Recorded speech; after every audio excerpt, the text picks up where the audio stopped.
Hola, ¿cómo están? Estoy por aquí con un desvergue de libros terribles, pero son los libros que estoy utilizando para comprender el Imperio Romano. Bueno, mejor dicho, no el Imperio Romano, sino el Estado romano, la ciudad romana, la polis romana que con el tiempo se convierte en una monarquía, después en una república, finalmente en un imperio. Y para comprenderlo, pues se necesitan leer diversas clases de fuentes y textos bibliográficos de una gran diversidad de temas. Aquí tengo mis libros que estoy leyendo para tratar de medio comprender el Imperio Romano. No es lo mismo leer que vivirlo, ¿verdad? Pero eso es imposible. Pero eso es imposible. Entonces quiero compartir con ustedes los libros que estoy leyendo para comprender el imperio romano, mejor dicho, el estado romano, la polis romana, el pueblo romano, que no siempre es lo mismo a lo largo del tiempo, ¿verdad? En la medida de lo posible, ¿verdad? Pero es algo interesante que las cosas no permanecen constantes y que el estado romano, imagínense, se funda en el 556 y cae en el 476 y después habría que sumarle los 1000 años de Bizancio. Y es un estado que duró 2000 años aproximadamente, ¿verdad? Aunque el Imperio Romano de Occidente, por lo general el intervalo de tiempo que se le pone es de 476 años desde que llega Augusto al poder, y en el 476 cuando cae eh, Augustulo, no recuerdo el nombre de este rey, se me ha olvidado. Augustulo, what was the name? I do not really remember. Bueno, pero cae en el 476 el Imperio Romano de Occidente. Aquí tengo mis libros, se los voy a mostrar. Bueno, esta es la montaña de libros con la que estoy trabajando y se los voy a mostrar someramente. Este libro que tengo aquí es un libro de tratados escritos por Cicerón y Séneca. Este libro lo leo para comprender el pensamiento de fuentes directas, ¿verdad? Esta es como una fuente histórica escrita por Séneca, traducido al latín, después pasado al español, y Cicerón habla de la ética, de la religión, de las ideas políticas, y algo que me sorprende que leí es que los generales romanos, ¿verdad?, eran filósofos, hablaban griego y muchos de ellos veían el mundo desde la teoría atomista de los griegos. Es algo increíble que yo nunca lo hubiera esperado, ¿verdad? Porque uno tiende a creer que la teoría del átomo es de Thomson para adelante, pero no, en realidad son ideas griegas, y ellos, como fueron conquistados culturalmente por los griegos, la élite romana al menos veía el mundo desde una perspectiva, yo podría decir, quizás suene anacrónico decirlo, bastante científica, ¿verdad? Ni siquiera hoy en día los salvadoreños tenemos la cultura, ¿verdad? Porque los salvadoreños no estudiamos, somos fanáticos religiosos, ni nosotros los salvadoreños tenemos la cultura hoy en día que tuvieron los generales romanos, que uno podría pensar que eran sanguinarios, bárbaros, asesinos, ¿verdad? Pero no, también se esforzaban por estudiar, ¿verdad? Y dice, aquí tengo algo subrayado. Amándose los hombres por sí mismos, ha de extenderse este amor a todas las partes de su cuerpo y de su alma, y todo lo que pertenece al movimiento y al estado de entre ambas, siendo estas cosas apetecibles por sí mismas. Con este libro lo conozco, lo estudio para leer, es más filosofía, pero lo estudio para comprender la mentalidad humana, ¿verdad? Aquí tengo este libro es Los Romanos, ¿verdad? Este es un libro de Gall y Conner, no sé si serán británicos o estadounidenses, ¿verdad? Este es un libro sobre la historia clásica, ¿verdad?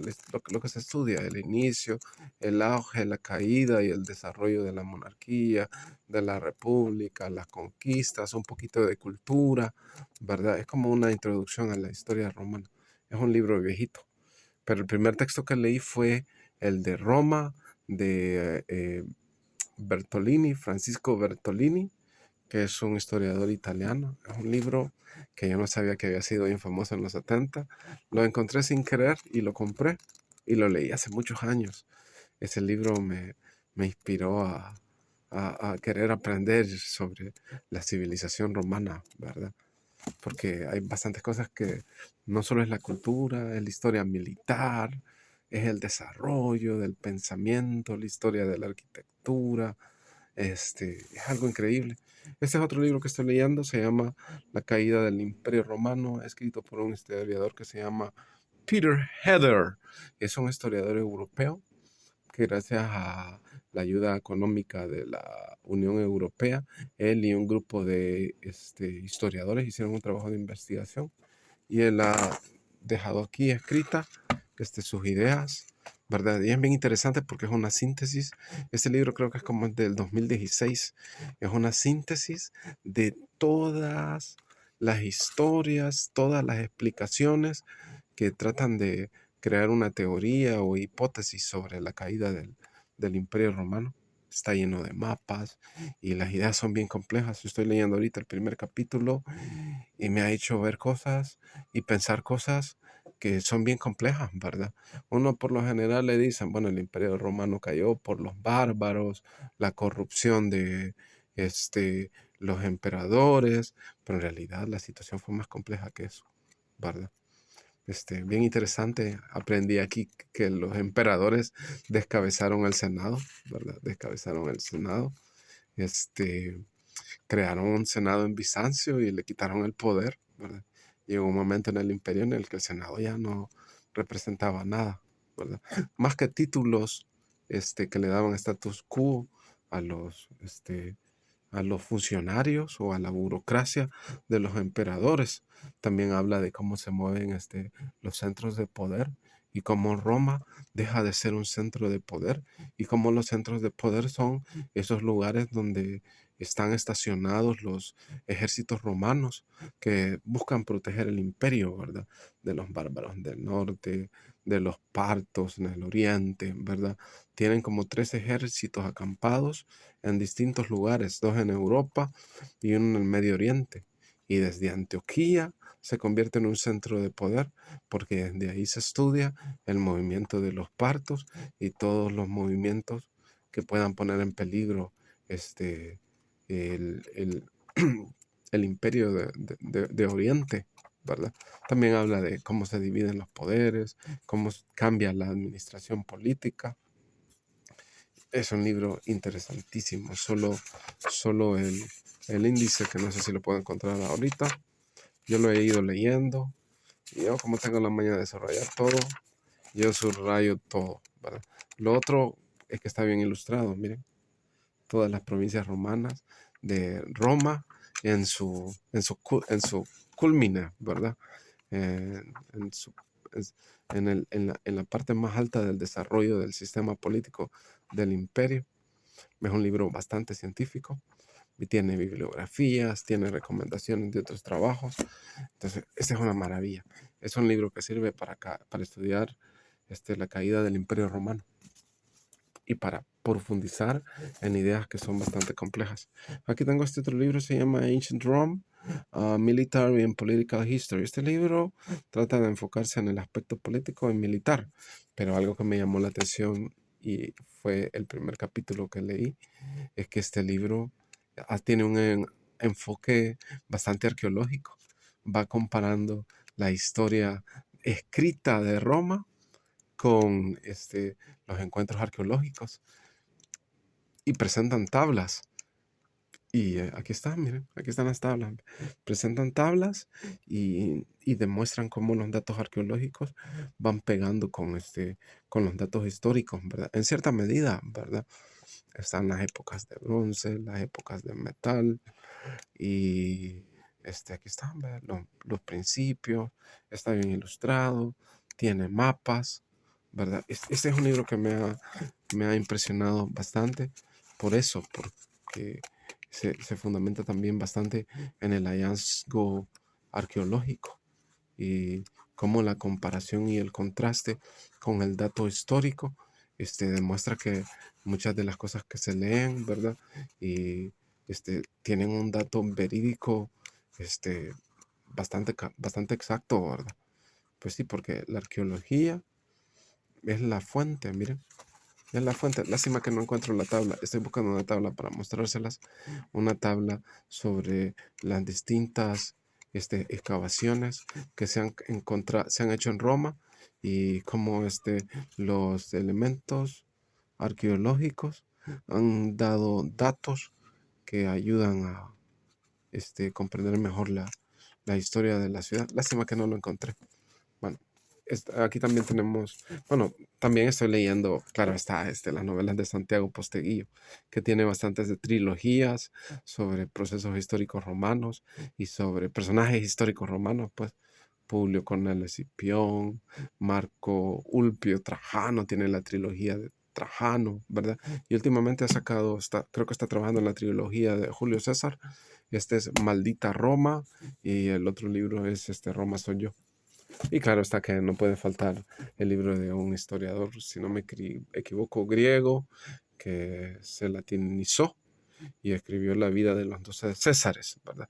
Él habla sobre los 12 Césares más controvertidos y famosos del Imperio Romano, ¿verdad? Claudio, Diocleciano, Nerón, Augusto, y con fuentes del Senado. Y quizás ahí está el problema, porque un historiador que tiene un canal sobre ingeniería romana en YouTube y que tiene no sé cuántos títulos universitarios, es docente, ¿verdad? Arqueólogo, ingeniero. Entonces él se dedica a estudiar estos temas. Él mencionaba que muchas de estas fuentes son sesgadas porque los archivos del Senado lo que hacen es describir la visión interesada que los senadores tenían contra los imperiadores, contra los emperadores. Recuerden que eran fuerzas antagónicas, ¿verdad? Luchando por el poder. Entonces, eso es algo de tomarlo en serio. Dice el autor, decía el señor que Diocleciano se tiende a pintar como un tirano, loco, ¿verdad? Lo mismo con Nerón. Pero en realidad lo que sucedió fue que pusieron ellos en ciernes y en problemas al Senado. Y los senados, pues, les aplicaron, ¿verdad? La prohibición de que sus nombres aparecieran en la historia. Y también eh, sesgaron los archivos que se utiliza en este libro de Suetonio. Sin embargo, hay que leerlo, ¿verdad? También estoy leyendo lo de los gladiadores. Este es el espectáculo más sanguinario de Roma. El autor, por extraño que parezca, yo hubiera esperado que fuera un latino, un italiano, no, pero es un ruso. Konstantin Nosov, ¿verdad? Él habla de cómo aparecen los juegos gladiatoriales, habla de la